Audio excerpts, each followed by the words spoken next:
past have actually been married and divorced 3 times and all that stuff, and she's been kind of easy and all that shit. Times. And she said, "Oh, well, that was before I was a born again Christian. I am washed clean. I am a Christian, so I'm washed clean." And then she goes on to say that she has gay friends and that they understand because they respect her position, even though that they disagree on this point. And she asked her, Paula Ferris asked her, well, if your gay friends wanted to get a license, would you deny it to them? She said, I did deny them because they understand that I have to follow the Lord's law, God's law. But you're an elected official. And she asked her about that too. She said, well, God's law supersedes that or whatever, basically. So, I mean, she's a fucking nutbag, and she's still in the fucking media because people keep, like, well, basically she's still not issuing licenses herself. So sick of hearing about this bitch. And I know, but so anyway, the point is, she kind of represents a huge part of this country that actually believe in what she believes in and follows what she thinks. And well, then don't do the job. It's that simple. You're an elected official. This is a law. If you're not going to do the job and abide by the law, you need to step down from office. That's the problem, because they're so deluded that they believe no matter what, that the Bible supersedes any man's laws, they would call it. Therefore, it doesn't matter what the law says, they're going to do what the fuck they want in accordance with their religious belief system. So this stuff is still continuing to go on. And now, as a result of this bitch, other parts of the country, other clerks in other counties in the country are now asking for exemptions for themselves so that they themselves do not have to sign licenses that are let me guess, for gay is Texas people. in this? I don't know if Texas was or not. They didn't list which ones. They just said other counties in the country. But probably, yeah. So, I mean, but the thing is now that she's doing this and she's still not signing them and everything else, that the judge said that she's still violating the law. And so she still probably will be held in contempt and probably go back to jail if she doesn't actually start signing them herself. Why don't they just impeach her? Well, I thought about that. Hello? Hello? Donovan. What the hell? So I just, my whole thing with it is like, because I saw the clip from the interview, and she's crying and she's saying, you know, the part that upsets her the most is that people say that, you know, the Lord is upset with her because she should love all. I don't know. I'm just so over the damn thing. She's got a great PR team or whoever's keeping this wheel moving. Well, the media is keeping it moving. She's not. I honestly don't think that she has a PR team. But well, you know what I mean. Someone's paying her to do these interviews. No, they're not. For these book deal that she just signed. I mean, you understand. I mean, if she does have a book deal, then yes. But I'm saying, don't you understand that this is how like deluded she is? She believes in this stuff so much and so deeply that she's doing it out of her own conscience and not because she wants money. Even if she does want money, that's not the motivation for this woman. She's so fucking nuts that it's all based on her religious background. So whatever. I just wanted to point it out because it's still something else coming down the pipeline for the rest of the country, in Dallas possibly, or other parts of the country where we have clerks that do not agree with gay marriage and still want to do their job, and so now they're trying to get exemptions themselves from doing it like she has. I know when they first passed gay marriage, I think the clerk in Denton County, which is... Yes, it was the judge. It was a judge. Dallas area. She was a judge? It was a guy, and it was a judge, and he said, if you come into my courtroom, I will not sign. I'll sign your license, but you have to sign this form that says that you understand that it's against my religion and before I'll marry you. Why do? Oh my God! It's like that has nothing to do with getting a marriage license. It's like you can come up with this form. You can come up with a release form saying it's against you. Don't nobody give a fuck. Don't nobody give a fuck that what you are for or against. Well, as I said before, it's just like if a Muslim were in the reverse, and a Muslim were doing it and issuing licenses to people, and a heterosexual couple came up, a man and a woman, and they wanted to get married, and he said, "Oh, I'm sorry, I can't issue this license to you because I don't believe women should be able to drive." Because it's against my religious belief system. Mm-hmm. So it's the same fucking thing. Exactly. But the Christians don't see it that way. They see everything from their own little myopic perspective, and that's it. Well, those are the uber Christians that think that either their way is always the right way. And evangelicals. Nothing else matters. Yeah.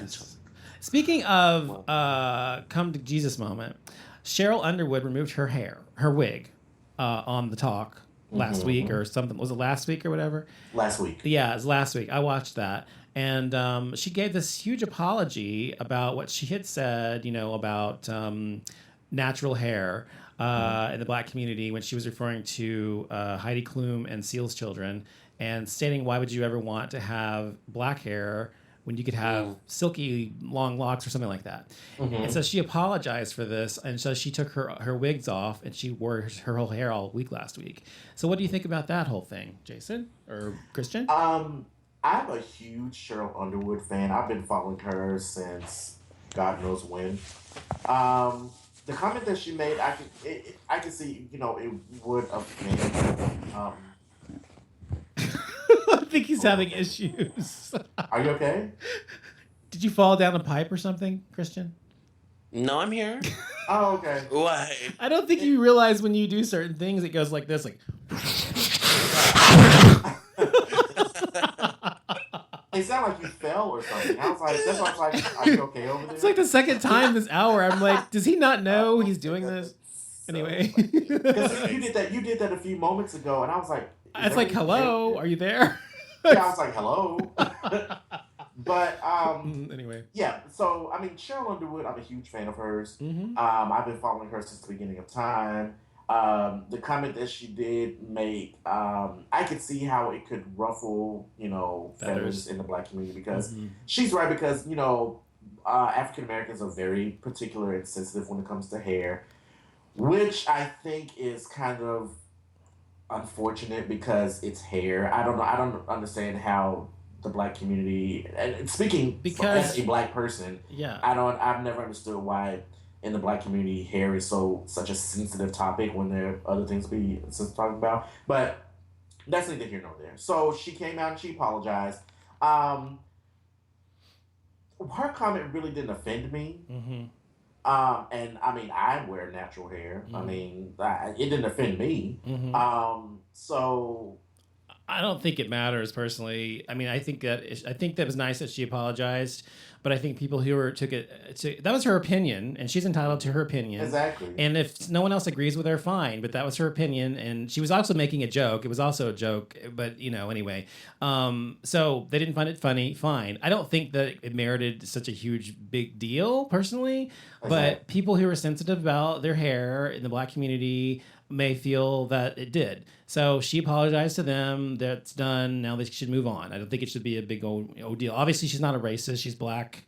She's a black woman. She knows what it means to be black. She's not going to say these kind of things in a negative way and mean them, I think. So it would be ridiculous. Exactly. So, I mean, I wasn't offended by it. I mean, I do commend her for apologizing, for the people she did offend. Yes. But also I feel like the people who were offended by this really don't have shit else to do because it's like it's hair. Yeah. It's hair. It's fucking hair. Well, hair is very important to people, black, white, whatever. No, I understand hair is important to a lot of people in a lot of different races, but in the black community, let's be real now. In the black community, hair is this huge sensitive topic. It's almost like it's sensitive. It's like politics. Trust me, I know. It's like find something else better to talk about and not be offended by. Like, don't be offended by fucking hair. It's gonna grow back. Well, did you see the documentary that Chris Rock did called Hair? Good Hair. Black Hair. Yeah. Good Hair. Yeah, it's called Good Hair. Good Hair. Yeah. Yeah. This was actually really briefly the point that I was gonna make on this because I have that documentary. I love that documentary. I watch it all the time. To me, it's more offensive as if I had adopted a black child, I want my daughter to know that her natural hair is beautiful, even though society continuously tells young black girls that their natural hair is not beautiful. Right. So for me, I would be offended. Like, how dare you as a talk show host, knowing that there are millions of women around the country watching the show, that you easily, are able to access really quickly, say something like that towards your own people. You know what I mean? Yes, like just so ignorantly. Just it is ignorant. Quick and ignorant. You're right. It is ignorant, but but she's entitled to her opinion. But it is an ignorant statement. I agree with you. But the thing is, though, in the black community, there's not just one kind of hair. People always think there's one kind of hair, there's many kinds of textures of hair in the black community because there's many kind of people in the black community that have different mixes and everything else and races, whatever. So I mean, you have all kinds of hair. There's kinkier hair, there's straighter hair, there's finer hair, there's thicker hair. I mean, it's all kinds of hair. So it's also, like you said, it's not what her statement was, because obviously she's not ignorant about black hair, but people who don't know about black hair are ignorant enough to think it's just one thing, and to think that, you see people on TV who, somebody doing, some crack chick in the hood doing, and her hair's all a mess and stuff, and that's what they all look like. No, she doesn't take care of her hair. What's a white person going to look like when she doesn't take care of her hair? She's doing crack and on drugs. You know what I mean? So I'm saying that the idea people have about black hair is completely skewed and wrong. And you're right. Both of you are right. I agree with both of you. So anyway, next, natural hair is beautiful. It can be. It can be if you take care of it. Yes, both sides. Okay, Jessica Simpson was drunk on HSN. Yeah, there was a clip where she was on HSN, and she was promoting her clothing line or something like that. She's drunk. She was drunk. According in the story, it's saying that she's drunk. People are saying that she was really loopy and just weird, but she's always like that's that. Just her. I think she's just like pilled out. I just think that's her speech was slurred. Was it? It was slurred, and she was just kind of all over the place, and it's like just kind of just loopy and just like an airhead, just all over the place. Yeah. And the clip that I watched, it did seem as if it came off as she was. Okay, let's just hear real quick for a second. Let's hear what she sounds like. Okay, hold on. As long as it doesn't play a fucking ad, which of course it will. Hold on. Come on. Okay, Jessica. Bitch, play. There she goes. Okay. I've got to wait 3 seconds for the ad to go away. Hold on a second. Okay, here we go. The sequin jacket is sold out. Oh, Mom, you did it. Hey, your boom boom. Yeah. I love it. Jessica Simpson and her mother Tina were guests on the Home Shopping Network for a 2-hour segment with host Colleen Lopez to pitch Jessica's super popular clothing line to the viewers at home. Simpson was selling stuff left and right, but the most notable thing about her appearance was her appearance. Throughout the night, Simpson looked kind of drunk. And I promised your butt looks good in them. This is good. Yeah. This is important. I swear, I've had every size of butt, and it just looks cute in every one of them. Okay, you can't see this. You have to see it. But she's like going back and forth, rocking herself like, oh my God, your butt looks so good. I mean, she looks really drunk. She does look drunk, you're right. She looks like something's up with a bitch, yeah. Mm-hmm. No, that's not just Jessica. That's something else.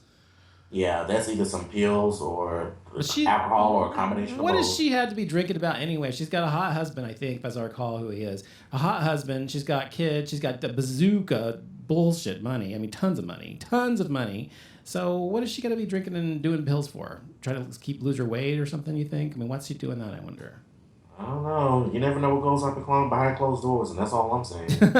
That's very true. Very true. You never know. And to the public eye, it seemed like her and she's married to what, Tony Romo? Tony Romo, that's it. Yeah. It seemed like they may be doing great, but behind closed doors, you never know. Not Tony Romo. She was with Tony Romo like 8 years ago. Who's she married to? Who's she married to? I don't know his name. He's not very famous. Oh, well, I don't follow sports. So. Not Tony Romo. Tony Romo's married to Candace Crawford, Chase Crawford's sister. Oh, poor thing. Okay. That's her Dallas pop culture together. She's married. No. She's married to Eric Johnson.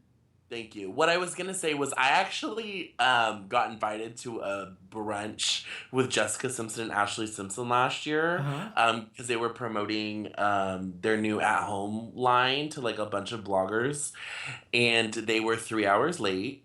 And then they didn't want to do interviews or media. I ended up not sticking around to meet them just because I had waited 3 hours and I was kind of over it. But yeah, my experience with Jessica didn't go so well. I don't know. Here's my thing when it comes to celebrities, and some celebrities in general. If you're having an event and you know you're going to have your fans and that type of thing coming out and wanting to meet you and take pictures with you, why would you show up 2 and 3 hours late just to... it's just very inconsiderate. It's just disrespect. It's just disrespect. It is. When I hear celebrities doing that type of thing, I was like, why would you you know, I don't know. It's just. Whenever I've ever met with clients, I'm always early. I'm always early.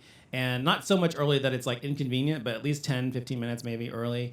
And I won't go in until it's like exactly on time. And that's how I am because I respect other people's time. When people